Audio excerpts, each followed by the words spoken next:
আসসালামু আলাইকুম দর্শক, সবাইকে বাংলা লাইভে। দর্শক, আমরা আছি সিলেটের উপশহর এলাকায়। আপনার যেমন ক্যাপশনে দেখতে পাচ্ছেন, সিলেটের উপশহর এলাকায় উপশহরের যে মেইন পয়েন্টে একটি বিদ্যুৎ খুঁটিতে আগুন লেগেছে। একটু আগেই সেখানে আগুন লেগেছিল। এখন আসলে ফায়ার সার্ভিসের কর্মীরা এখানে আগুন নিয়ন্ত্রণ করে আসলে চলে যাচ্ছে। এখন যারা বিদ্যুতের কর্মী আছেন তারা আসলে সেই জায়গাটির যে লাইনগুলো আছে সেই লাইনগুলো কেটে ফেলেছেন। আশেপাশের যে লাইনগুলো আছে, যত লাইন আছে কারেন্টের, সবগুলো আসলে এখন কেটে ফেলা হয়েছে। একটু আগে আমরা যতটুকু জেনেছি, প্রায় ঘন্টাখানেক আগে এখানে যে বিদ্যুতের যে শর্ট সার্কিট থেকে আসলে বিদ্যুতের যে আগুনটি লেগেছিল, সেই আগুনটি একটু ভয়াবহ আকার ধারণ করেছিল। তারপর ফায়ার সার্ভিসের কর্মীরা এসে আগুনটি নিয়ন্ত্রণ করে।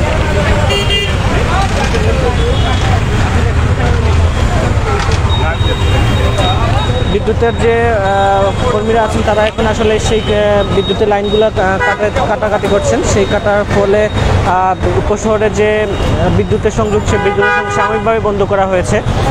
আমরা যেমনটি দেখছেন, সিলেটের উপশহর পয়েন্ট থেকে আমরা আপনাদের সাথে যুক্ত হয়েছি। এখানে উপশহর মেইন পয়েন্ট যে আছে, সেই পয়েন্টে বিদ্যুতের খুঁটিতে শর্ট সার্কিটের কারণে অগ্নিসংযোগের ঘটনা ঘটেছে।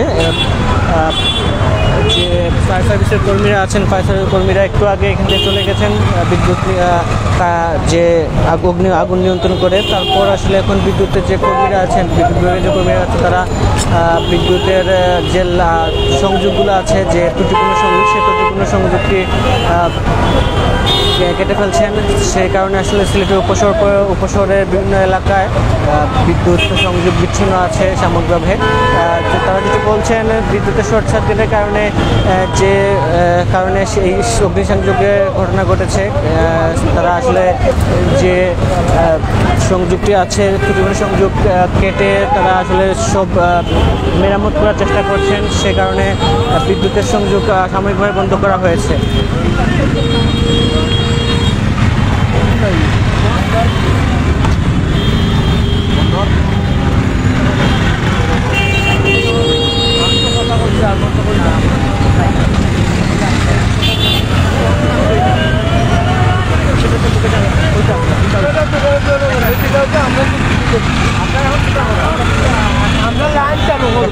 আমরা এখন কথা বলবো একজন বিদ্যুৎ লাইন চালু হল। আচ্ছা, এখন আপনারা কি করছেন আসলে? আমরা কাজ করতেছি। এখন কি হচ্ছে? আমরা লাইনগুলো সেভ করে আমরা বিদ্যুৎ লাইন চালু করবো। সাময়িকভাবে বিদ্যুৎ বন্ধ আছে।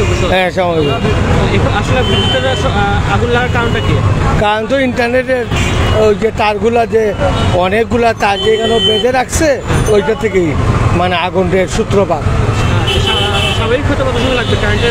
কারেন্ট চলাচল, বিদ্যুৎ চলাচল 10-15 মিনিটের মাঝে আমরা ফিডার চালু হব। ধন্যবাদ। দর্শক, যেমনটি শুনছিলেন যে ডিসলাইন আছে, ডিসলাইনের যে জটলা ছিল, সেই জটলার কারণে আসলে শর্ট সার্কিট হয়েছে। শর্ট সার্কিটের কারণে এখন বিদ্যুৎ যে অগ্নিসংযোগ, সেই অগ্নিসংযোগটি হয়েছিল। এখন বিদ্যুৎ কর্মকর্তা যেটি বলছেন, তারা আসলে সেই লাইনগুলো কেটে ফেলে আগামী 10 থেকে 15 মিনিটের মধ্যে বিদ্যুৎ চলাচল স্বাভাবিক হবে, এমনটাই বলছেন তারা। বাংলাদেশ লাইভ এখানে শেষ হচ্ছে। আগামীতে আবার দেখা হবে। ততক্ষণ সবাই ভালো থাকুন, সুস্থ থাকুন, বাংলাদেশ সাথেই থাকুন।